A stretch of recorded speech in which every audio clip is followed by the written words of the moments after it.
Look at these nerds saving survivors. Pfft, couldn't be me. So recently on the channel, I've showcased Cloaked Shadow. He is my favorite melee hero in the game. He's not the best melee hero. If you guys want to build the best ninja loadout, link to that video down below. It's a complete guide. It's extremely thorough, but something about killing a baby enemy and then just having everything around you die is incredibly satisfying to me, and I just love using this hero. Every time I'm running ventures, sometimes in the 160s, I really enjoy Cloaked Shadow. Him with Blakebeard Stash is a fantastic ventures loadout any season. However, in the 160s, in the end game, you want a bit more heft, and Toy Rockin' Out works really well with just about any melee. So long as you can kill that first target, activate Cloaked Shadow, and then kill everything around you, you're having a great time. So I'm going to be running the Claxe today. We'll get to perks in a second, but the loadout is simple. Breakbeat Wildcat and Shredder. Yeah! You don't see Dennis Jr. in builds often. He is critical for unlocking the Totally Rockin' Out team perk, but then he's usually just in your inventory getting ignored.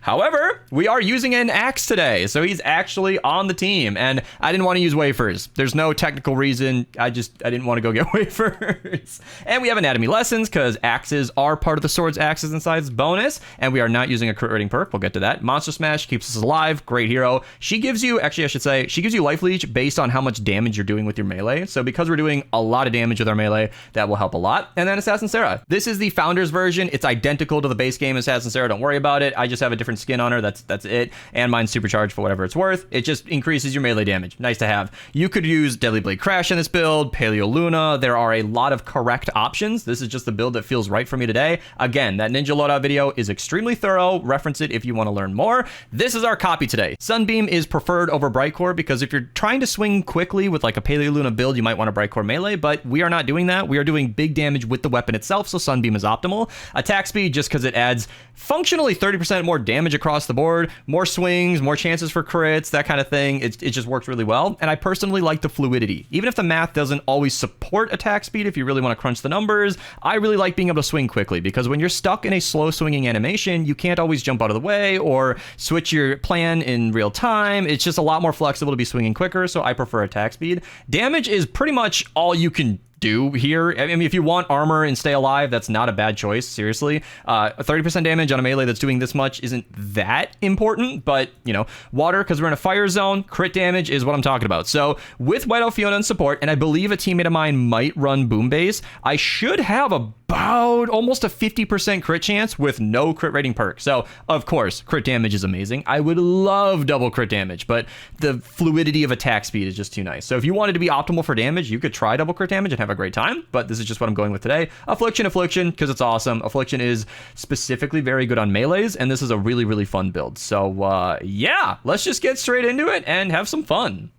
All right, just coming in here before the defense starts to show what I love about this build so much. You kill one enemy and everything just dies. I know that these are 260 power level enemies, so they are relatively weak compared to what we'll be going up against later, but yeah, I really love this build. Let's trigger a double encampment and see if I regret it. We are going to be really straining Azealia Clark's ability to keep me alive. It doesn't look like we have any ranged mist monsters in our way, and this build should actually do fairly decent versus one of the worst encampment types in the game. Riot Huskies and Shielders, but you can see the aura damage cuts right through the Riot Huskies. Totally Rockin' Out does actually increase the damage of that aura damage. It's really good. So the 50% you get from Rock and Riff affects Cloaked Shadow and makes it do significantly more, which is why the team perk pairs so well with this hero. And yeah, the damage from the weapon is doing 250,000 with barely any setup, and the enemies are running around like crazy, going in all sorts of different directions, so it's making it pretty difficult for me to clean up, but you can easily see the damage here. It is so good. I don't even know what they're mad at. Are they fighting each other? Were there animals around here? I have no idea, but the key with this build is to target the weakest enemy in front of you first, and then let that aura damage just start working on the big targets. I'm just going to carry a Xenon Bow because they keep walking away from me, but yeah, this build is so good versus crowds. I couldn't have showed it any better.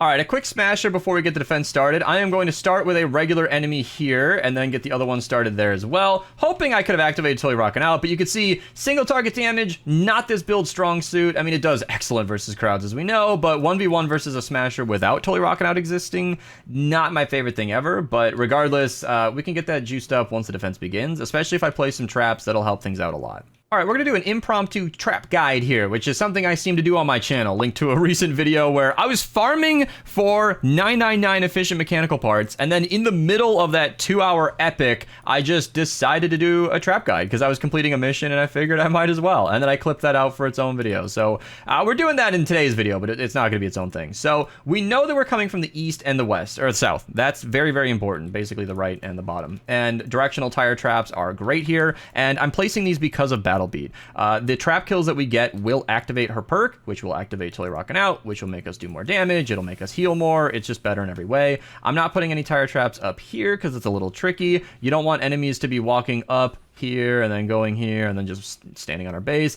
That's going to be a problem for these enemies spawning up top. But what you can do lightly is to just place tire traps like that. The reason is not that these bottom guys will activate it, but enemies that are walking off of this ledge here and then enemies that are coming up here and then getting pushed off will activate these tire traps. It's not much. Maybe a taker will fly through, you know, but it is something. It is something. And then just to clear that path to make it nice and easy, we're going to clear the way right here. Let them walk right over it. I was going to put wood just because it's cheap, but if a propane blows it up, you want this to be an eligible path so that they might clip this top tire trap. It's not ideal, but it's what you can do. For a slope like this over here, there's not much option. As we have seen, I'm good at crowd clearing, so all we really need to worry about are smashers, and I just clicked off screen and tanked my frame rate. This is overkill. I am placing more wall darts than are necessary. I am aware of that. I'm just placing these so that they will take out the nurses, they'll chip the smashers. Those are the enemies I'll have the biggest trouble with, and we don't want smashers sprinting through our defense. So we're gonna be putting tar pits all around here, and then floor freeze. This is overkill. I want this to be stated clearly. I am well aware I'm over trapping a little bit, but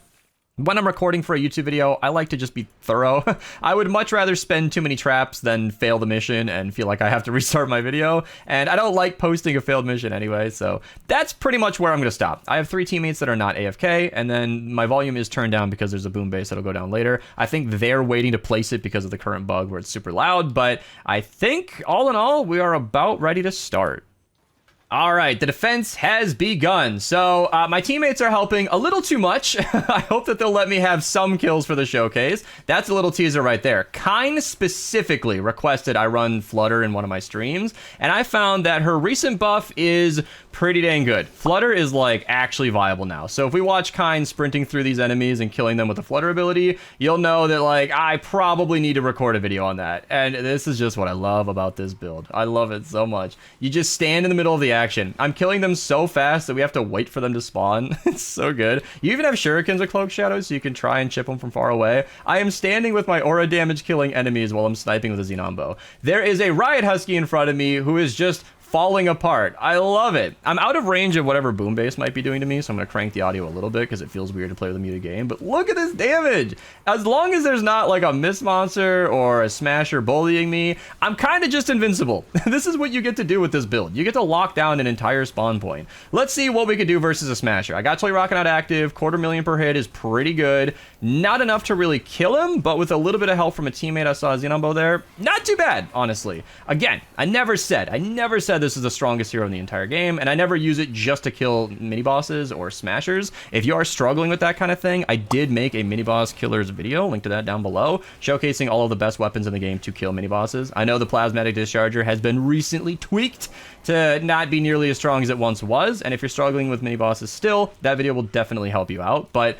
not this weapon. The Claxe was actually mentioned. It is a melee that does fairly okay versus smokescreen mini bosses, but you definitely have some better options, and it sounds like there is a smasher nearby. There is, and we could just demonstrate just how ridiculous the pot shot is. I have a water one right here, and yeah, 2.3 million damage with no setup. We could just stop there, honestly. Traps, and there we go. Just some melee damage will do the rest, and it's very, very strong. I'm glad I stayed over here. There's a waterfall of enemies just dying to my aura damage. I don't even need to be swinging my melee. The only reason I swing my melee at all is so that, as you can see, it only lasts 4 seconds, and it's so that I can just activate the aura. That's it. I only keep swinging so that I can just get my aura damage back. I really wish aura damage could activate aura. So when you get a kill with a melee as a ninja, you go into shadow stance, and that's how that starts. The aura damage itself does not count as melee damage. It's actually ability damage, which is why some people ask me about Deimos versus Cloaked Shadow. Deimos was the paid hero from forever ago, and he does the same ability, but he is based on different heroes. I think Cloaked Shadow is actually Ken's stats, and Daimos is someone else. That might be wrong, but my point is they have different stats. So Daimos having less hero ability damage means you paid money for a hero that is actually doing less aura damage than the hero he's based off of. So, you know, it's just something to think about. Okay, so that explains a lot. Sage mentioned in the stream chat that she did not put the right heroes in support to activate Boom Base, which is honestly completely fine. I don't mind it when my teammates run Boom Base so we can showcase this weapon being very strong, but the fact that we don't even have the help is awesome. It's honestly cool how much damage we're still able to do without all that extra help. So, I need to find the right place to hang out. I kind of want to go over here. This is where Kind's been hanging out with that Flutter damage. Look at it go! That is Flutter!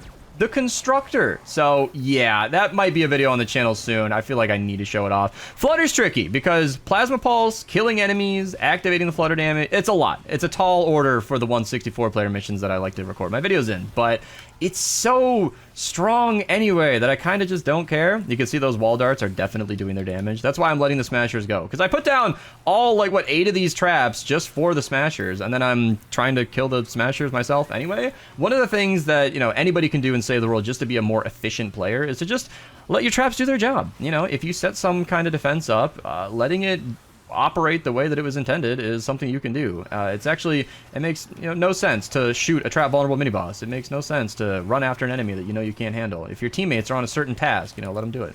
All right, I am getting overwhelmed with the beehives around here. I am not invincible. Shadow Stance, the ability that this build is based around, does give you extra armor and movement speed, so you will move quicker and you will take less damage, but it does not make you invincible. So what kind of smash do we have over here? Ricochet. Oh, ow. Okay. All right. Let's just use the Claxe. I've said this before in my mini-boss video that I referenced earlier.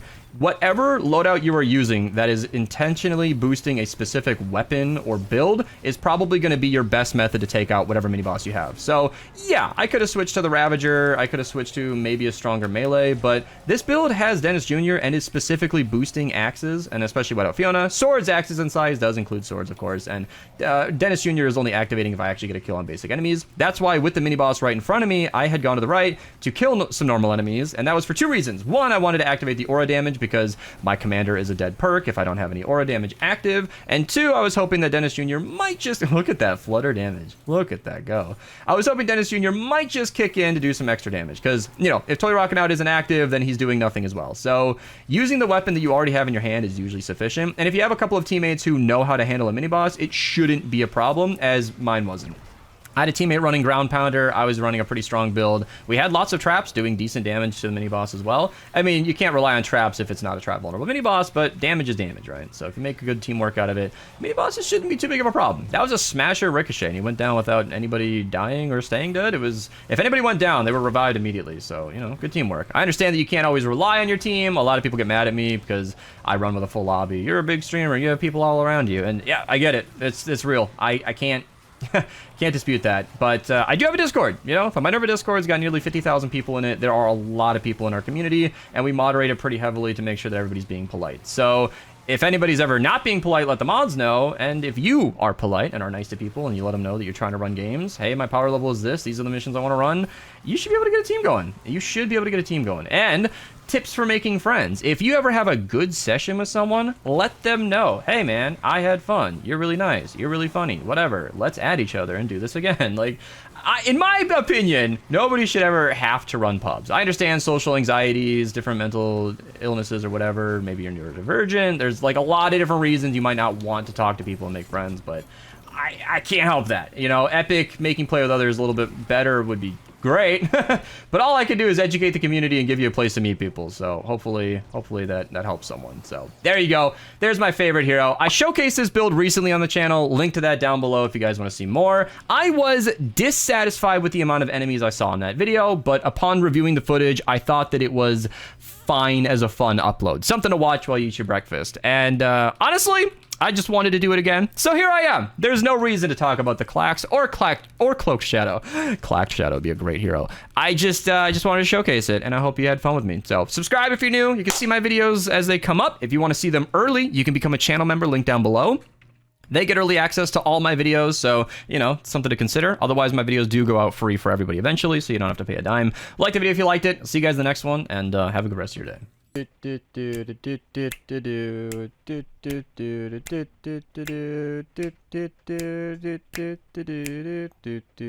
then